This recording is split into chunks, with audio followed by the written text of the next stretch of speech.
So eventually they do go back north and they reestablish reservations up in the north, and eventually Wooden Leg proceeds up there as well. And when he gets up there, it seems like things are in a pretty bad way. Back to the book. The most sorrowful new condition we found in coming back to our Cheyenne country was in the case of Little Wolf himself. Some white men about the fort were selling or giving whiskey to the Indians.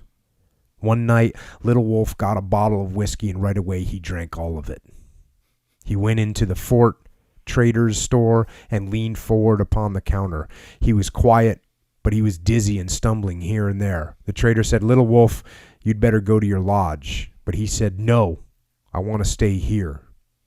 Some Cheyenne men and women were playing cards at a table in the store. Famished Elk, a young man sergeant of the scouts, was with them. He talked to Little Wolf, but the old chief paid no attention to his talk. Famished Wolf took hold of Little Wolf's arm and said, "Come, I will help you to get you to your lodge."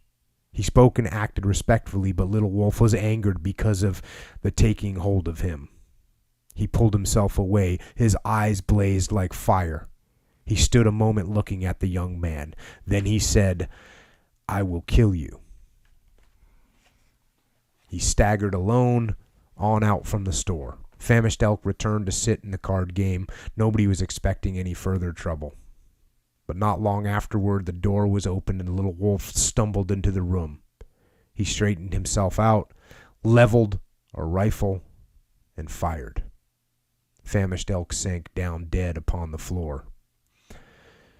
The old chief went back to his lodge and told his two wives what he had done. "We must go," he added. The three of them went out into the darkness of the night. Soldiers and Cheyennes searched for them. They searched during the next day and the next. The missing man and his two wives appeared in Miles City and sat themselves down at a place in plain view of the people there. A captain and some soldiers went to him. The captain we knew as Little Chief. He told Little Wolf what it was he had done. He further told him, "You are no more a chief of the Cheyennes." "That is true and just," Little Wolf agreed. He was not punished in any other way, but he further punished himself. Before he and his wives had left their lodge, he smashed into pieces his medicine pipe. Our old tribal laws required this. It was allowable for him afterward to smoke all alone in any small and short-stemmed pipe such as might be made from a deer leg bone. But he did not do this. He denied himself all smoking. He never made any offer even to sit in the company of other Cheyennes smoking together. White men offered him sometimes cigarettes, but he always refused them. After a time, he learned to chew tobacco, a habit never followed by the old-time Cheyennes. It seemed he did this deliberately for self-humiliation.